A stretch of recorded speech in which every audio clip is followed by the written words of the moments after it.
ఇక మొన్న సాయి జర్నలిస్ట్ ఒకటి చెప్తా ఉన్నారు, సాయి జర్నలిస్ట్ సాయి, నేనేదో సపరేట్ పార్టీ పెట్టి దానికి చంద్రబాబు మద్దతు తీసుకొని నాయుడు గారి దగ్గర నుంచి నేను ఆర్థిక సహాయం పొంది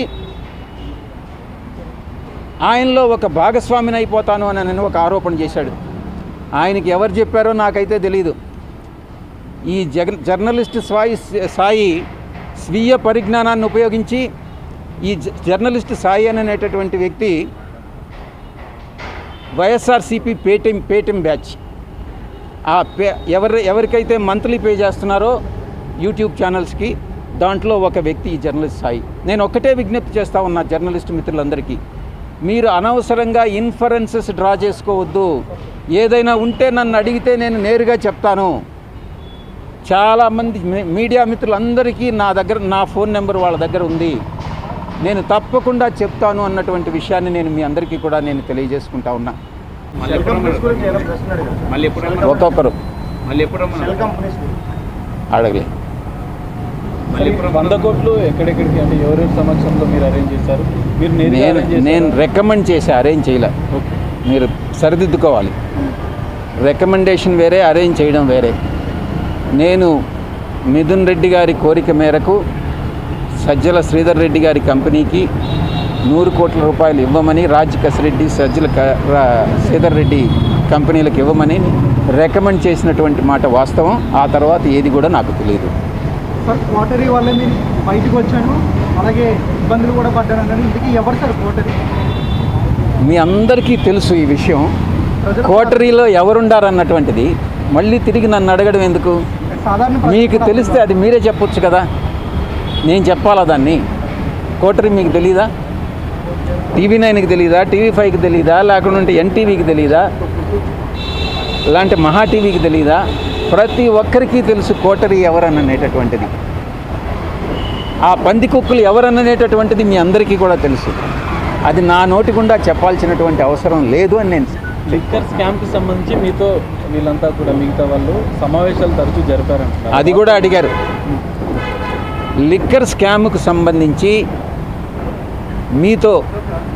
మీరు సీఎం జగన్మోహన్ రెడ్డి గారు, OSD కృష్ణమోహన్ రెడ్డి గారు, ధనంజయ రెడ్డి గారు, రాజ్ కసిరెడ్డి, మిథున్ రెడ్డి సమావేశమై ఏ రోజైనా చర్చించడం జరిగిందానని.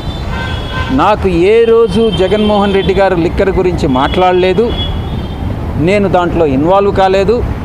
నాకు తెలిసి ఆయనకి లిక్కర్ గురించి, లిక్కర్ స్కామ్ గురించి ఆయనకు తెలియదు అన్నటువంటి విషయం స్పష్టంగా చెప్పడం జరిగింది.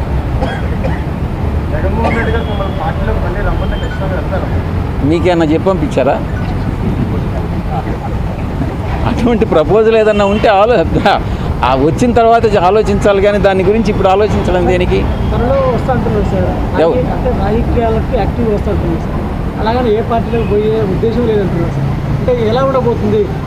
నేను మీడియా మిత్రులు, సోషల్ మీడియాలో అందరూ కూడా ప్రచారం చేస్తున్నారు, నేను బీజేపీలో చేరిపోతానని. మీరే చెప్తున్నారు చంద్రబాబు నాయుడు గారు అడ్డుకుంటున్నారు, జగన్మోహన్ రెడ్డి గారు బీజేపీలో పానీయకుండా అడ్డుకుంటున్నారు అని అనేటటువంటిది. దీంట్లో ఏది యథార్థం కాదు? నేను బీజేపీలో చేరాలనుకుంటున్నానా, చంద్రబాబు గారు అడ్డుకున్నారా, లేకుంటే జగన్మోహన్ రెడ్డి గారు అడ్డుకున్నారా అన్నటువంటి విషయం నాకైతే తెలీదు. నాకైతే బీజేపీ నాయకత్వం ఏ రోజు నేను చేరతానని నేను అడగలేదు, వాళ్ళు చేరొద్దు అని నాకు చెప్పలేదు.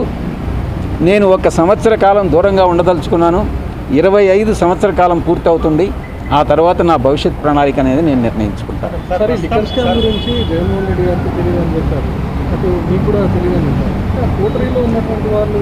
నేను ఫస్ట్ మీటింగ్లో మీడియా మిత్రులకే చెప్పా, కర్త కర్మ క్రియ రాజ్ కసిరెడ్డి అని. రాజ్ కసిరెడ్డిని అడిగితే సమాచారం దొరుకుతుందే కానీ జగన్మోహన్ రెడ్డి గారిని అడిగినా కూడా తెలియదు, నన్ను అడిగినా కూడా తెలియదు, మిథున్ రెడ్డిని అడిగినా కూడా తెలియదు. కర్త కర్మ క్రియని మాత్రమే అడగాలి. ఏపీలో టీడీపీ ప్రభుత్వం ఎట్లా ఉంది సార్? అధ్వానంగా ఉంది. టీడీపీ ప్రభుత్వం అధ్వానంగా ఉంది. పక్షపాత ధోరణి, కుల వివక్షత, అసమర్థత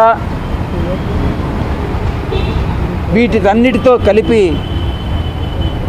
ప్రజలలో ఉన్నటువంటి అసంతృప్తి ఇవన్నీ తెలుగుదేశం పార్టీ చంద్రబాబు నాయుడు గారు ఒక సీనియర్ లీడర్, ఆయన అర్థం చేసుకుని ఆయన రెక్టిఫై చేసుకుంటే బహుశా అధికారంలో కొనసాగుతారేమో కానీ లేకుంటే ఆయన అధికారంలోకి తిరిగి వచ్చేటటువంటి అవకాశమే లేదు. మొన్న మీరు ట్వీట్ చేసింది నేరుగా ఎవరిని టార్గెట్గా చేసి నేను ఒకటే చెప్తా ఉండా, ఎవరైతే తెలుగుదేశం పార్టీకి వ్యతిరేకంగా మాట్లాడతారో ఆ వ్యతిరేకంగా మాట్లాడినప్పుడు వైఎస్ఆర్సీపీ వాళ్ళు చప్పట్లు కొడతారు, వైఎస్ఆర్సీపీని వ్యతిరేకంగా మాట్లాడినప్పుడు తెలుగుదేశం వాళ్ళు చప్పట్లు కొడతారు.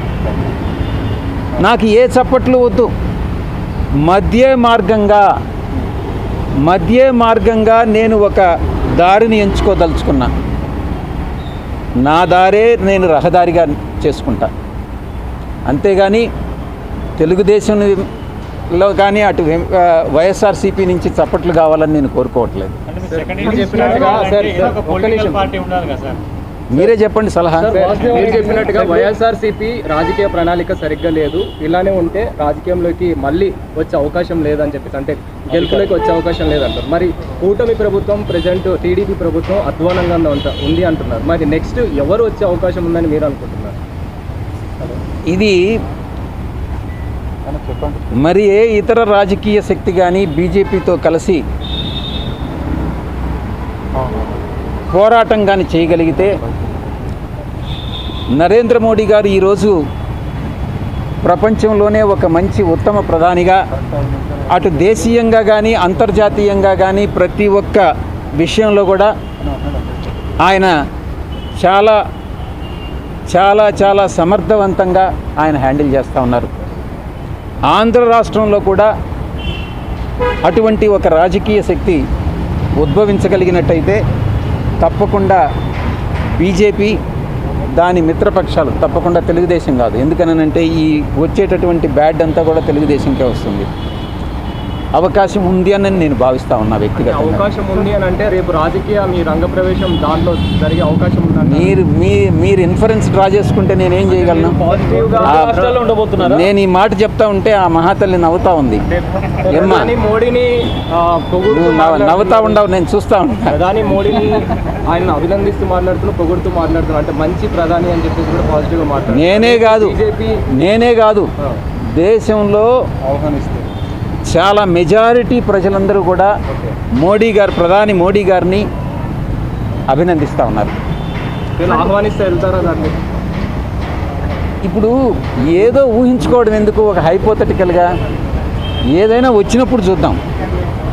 చంద్రబాబు గారు మీరు అనుకున్నట్టుగా జగన్మోహన్ రెడ్డి గారు ఆహ్వానిస్తారా, చంద్రబాబు గారు ఆహ్వానిస్తారా, పవన్ కళ్యాణ్ గారు ఆహ్వానిస్తారా, లేకుంటే బీజేపీ ఆహ్వానిస్తుందా, లేకుంటే కాంగ్రెస్ పార్టీ ఆహ్వానిస్తుందా, లేకుంటే కమ్యూనిస్టులు ఆహ్వానిస్తారా? వెయిట్ చేసి చూద్దాం, తొందర ఎందుకు?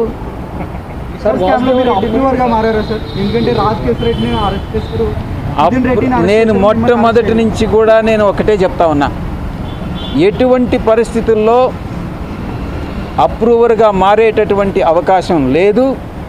అది నా దేహంలో ప్రాణం ఉండగా జరగదు. నేను అప్రూవర్గా మారను.